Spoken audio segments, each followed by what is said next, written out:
इस वीडियो में मैं आपसे बातें करने वाला हूं आकाश गंगा के बारे में। यानी आकाश गंगा कहते किसे हैं, इनकी आकृतियां कैसी होती हैं, इनका व्यास क्या है और कुछ स्टार शेप के बारे में। इसके साथ साथ और बहुत सी जानकारियां मैं इंक्लूड करके लाया हूं जो एग्ज़ाम के पॉइंट ऑफ व्यू से बहुत ही इंपॉर्टेंट है। इसलिए स्किप मत करिएगा, लास्ट तक देखिएगा, बहुत ही मज़ा आने वाला है। एक एक पॉइंट बहुत ही इंपॉर्टेंट है।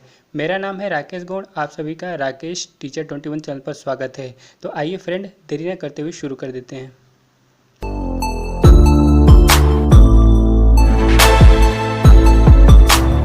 सबसे पहले मैं इसमें आपको बताने वाला हूँ कुछ भूगोल शास्त्री के बारे में जिन्होंने आकाश गंगा शब्द का प्रयोग किया था। तो अगर एग्जाम में पूछ दे कि आकाश गंगा शब्द का प्रयोग किसने किया था, तो सबसे पहले नाम लेंगे आप कि विलियम हर्शेल का। विलियम हर्शेल जो 1805 में आकाश गंगा शब्द का प्रयोग किए थे। इन्होंने बताया था कि जो अपना सौर मंडल है वो अपने आकाश गंगा का एक छोटा सा मात्र अंश है, यानी छोटा सा अंश है। यानी इतना छोटा बताया था आकाश गंगा के आगे, यानी सबसे पहले इन्होंने प्रयोग किया था। फिर आए 1925 ईस्वी में एक एडमिन पी हम्बल नाम के एक भूगोल शास्त्री थे। उन्होंने बताया कि ये इतनी ही बात नहीं है, उन्होंने ये बताया कि अपने ब्रह्मांड में करीब 100 अरब से भी ज़्यादा आकाश गंगाएं हैं।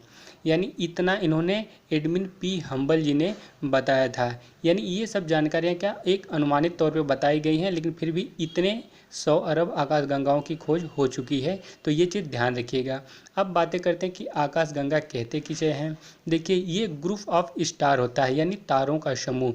यानी बहुत सारे तारे अगर मिल जाते हैं, यानी ग्रुप में होते हैं, तो एक आकाश गंगा का निर्माण होता है। करीब करीब ऐसे कह सकते हैं कि अगर असंख्य तारे मिल जाते हैं तो एक आकाश गंगा का निर्माण होता है। अब खुद सोचिए कि यानी असंख्य तारे मिल जाएंगे तो एक आकाश गंगा बनेगी, और ब्रह्मांड में तो अरबों यानी 100 अरब से भी ज़्यादा मतलब आकाश गंगाएं हैं। यानी ब्रह्मांड कितना विशाल हो सकता है।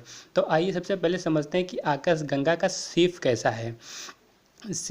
तो देखिए, आकाश गंगा जो होती है ना, वो बीच में क्या होता है, उसके केंद्र में एक होता है बल्ज पाया जाता है। बल्ज का मतलब कि उसका केंद्र उभरा हुआ होता है, या कह सकते हैं ठोस होता है, या कह सकते हैं उसका घनत्व अधिक हो सकता है। या उदाहरण के तौर पे आपने देखा होगा उत्तल लेंस, यानी बीच में उठा हुआ होता है, यानी उभरा हुआ होता है।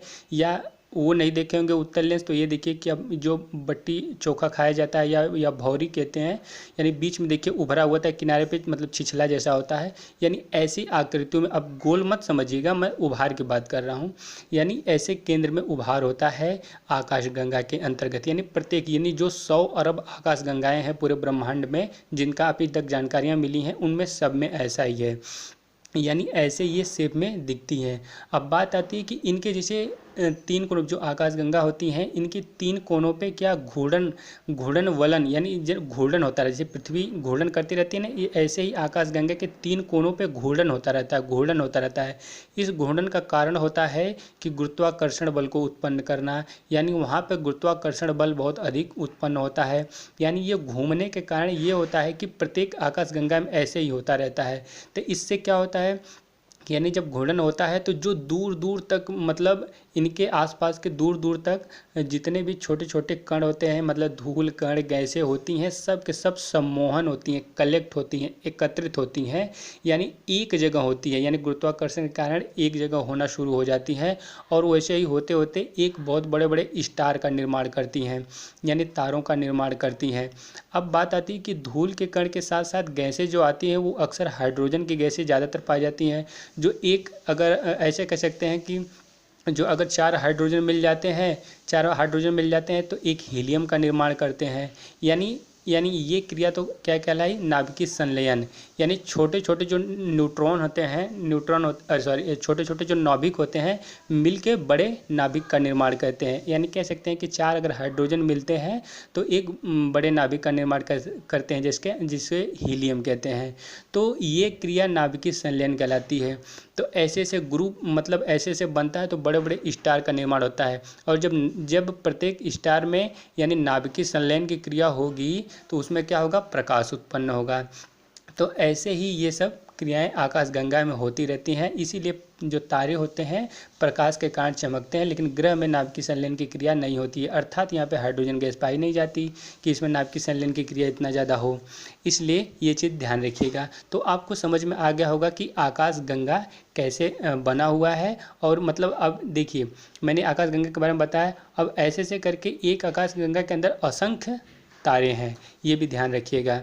जैसे अब आ जाते हैं कि अपनी आकाशगंगा। अब अपनी आकाशगंगा का मतलब कि यानी हमारा जो ग्रह है किस आकाशगंगा के, यानी सौरमंडल जो हमारा है, यानी किस आकाशगंगा के नीचे है, तो उस आकाशगंगा का नाम रखा गया है मंदाकिनी। मंदाकिनी नाम रखा गया है। और उसका अगर शेप देखा जाए, यानी उसकी साइज मतलब कैसा दिखता है अपना आकाशगंगा, यानी जो मंदाकिनी कैसा दिखता है, तो ये एस के आकार का, यानी जो ABCD वाला एस होता है, यानी कह सकते हैं सर्पीला आकार का, सर्पीला आकार का दिखता है अपनी मंदाकिनी। तो ये चीज़ आप ध्यान रखिएगा। और एक चीज़ और कि जो अपनी मंदाकिनी होती है, मंदाकिनी है, यानी उसका अगर व्यास देखा जाए या कह सकते हैं चौड़ाई देखा जाए, तो 1,00,000 प्रकाश वर्ष, 1,00,000 प्रकाश वर्ष यानी इसका व्यास है। यानी अपनी जो मंदाकिनी है, यानी कहने का मतलब ये हुआ कि जो अपने ग्रह है छोटे छोटे कणों से मिलकर एक ग्रह का निर्माण हुआ, यानी बहुत सारे कणों से मिलकर एक ग्रह का निर्माण हुआ, और बहुत सारे ग्रह और पिंडों से मिलकर अपना क्या बना, सौरमंडल बना, और बहुत सारे सौरमंडल से मिलकर एक तरह से कह सकते हैं कि आकाशगंगा के अंतर्गत निहित है। तो ऐसे से आप समझ जाइएगा कि आकाशगंगा बहुत बड़ी एक तरह से प्लेट समझिएगा, ठीक। तो ये चीज़ आपको बहुत अच्छे समझ में आ गई होगी।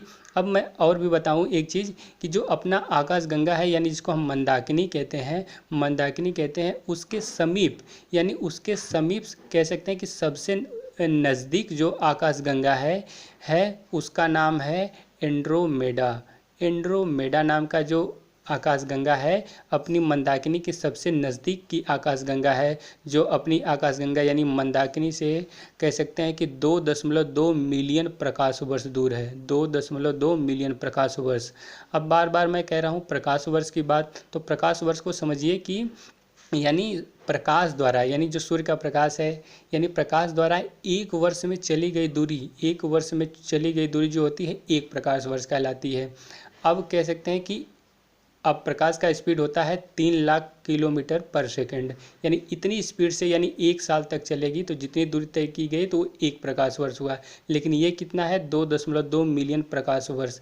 यानी कह सकते हैं कि 1 प्रकाश वर्ष जो होता है, 1 प्रकाश वर्ष बराबर 9.46 गुणे 10⁻15, यानी इतना होता है 1 प्रकाश वर्ष बराबर, ठीक। ये चीज़ आप ध्यान रखिएगा। 15 जो मैंने बोला लास्ट में, वहाँ पे मीटर काउंट कर लीजिएगा। अगर किलोमीटर में देखें तो यानी 9.46 गुणे 10⁻12 किलोमीटर, यानी इतना प्रकाश एक तरह से यहाँ पे कह सकते हैं कि जैसे हम लोग छोटी छोटी दूरियां तय करते हैं तो किलोमीटर या मीटर मापते हैं, लेकिन यहाँ पे जो बड़ी बड़ी भौगोलिक दूरियां होती हैं उनको प्रकाश वर्ष में ही काउंट किया जाता है। तो इसलिए अब प्रकाश वर्ष में ही ध्यान रखिएगा, 9.46 × 10⁻15 प्रकाश वर्ष, ये चीज़ आप ध्यान रखिएगा। तो ये चीज़ आपको बहुत अच्छे समझ में आ गया होगा। अब कुछ हम स्टार की बात करते हैं कि देखिए, जैसे जो अपनी मंदाकिनी उसी का एक स्टार यानी तारा क्या है, मतलब सूर्य, जो सूर्य है उसी का एक स्टार है, यानी जो प्रकाशमान होता है हमारे सौरमंडल में, ठीक, यानी उसी का एक स्टार है। तो ये चीज़ आप ध्यान रखिएगा कि उसी का एक स्टार है। अब सूर्य के सबसे नज़दीक देखा जाए तो कौन सा, अगर देखा जाए सूर्य के सबसे नज़दीक कौन सा स्टार है, तो उसका नाम है प्रॉक्सिमा सेंचुरी। प्रॉक्सिमा सेंचुरी एक स्टार है जो सूर्य के सबसे नज़दीक है, यानी 4.3 प्रकाश वर्ष, यानी 4.3 प्रकाश वर्ष की दूरी पर है, यानी प्रॉक्सिमा सेंचुरी। तो ये भी चीज़ ध्यान रखिएगा। अब मैं बातें करने वाला हूँ आपके लिए कुछ और भी चीज़ें, जैसे कि जो अपने अपने भारत में जो अपने भूगोल शास्त्री हैं, उन्होंने जो आकाशगंगा की खोज किया था उसका नाम था सोरस्ती क्लास्टर। ये चीज़ भी ध्यान आप रखिएगा, ठीक। अब बातें करते हैं कि कुछ स्टार के शेप के बारे में कि कैसे कैसे देखते हैं। यानी सबसे पहले एक देखते हैं कि ओरिजिन एक स्टार का नाम है। ओरिजिन एक स्टार का नाम है। अगर वो दिखता कैसा है तो मैन, जो अपना मतलब आदमी जैसा दिखता है, तो वैसे वो आकार में दिखता है, यानी इस स्टार का नाम है ओरिजिन।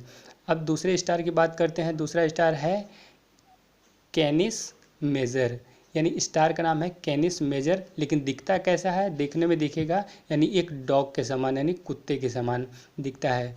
फिर नेक्स्ट बातें करते हैं। एक स्टार का नाम है टायरस। टायरस जो दिखता कैसा है, एक सांड जैसा दिखता है ना, वैसे ही सेम आकृति का दिखेगा। और नेक्स्ट स्टार की बात करते हैं तो एक लियोन, लियोन नाम का स्टार है। जो दिखता कैसा है, अगर आकृति में देखें तो ये लायन यानी शेर के जैसा दिखता है। अब तो ये तो बात हुई कि मतलब अब नीचे से तो दिखाई देगा नहीं, ये जो टेलीस्कोप सेट हैं उनके द्वारा ये चित्रित किए जाते हैं। जो धरती पर आता है तो हमें पता चलता है कि ये दिखता कैसा है, क्योंकि आकृति में तो बहुत बड़ा है, यानी हमारी जो मतलब रोशनी है वहाँ तक तो पहुँच नहीं सकती कि ये पूरा का पूरा मॉडल उसका हर एक का कैसा है। इसलिए वो जो टेलीस्कोप होता है उसी के द्वारा पता लगाया जाता है। तो ये चीज़ आपको बहुत अच्छी लगी होंगी।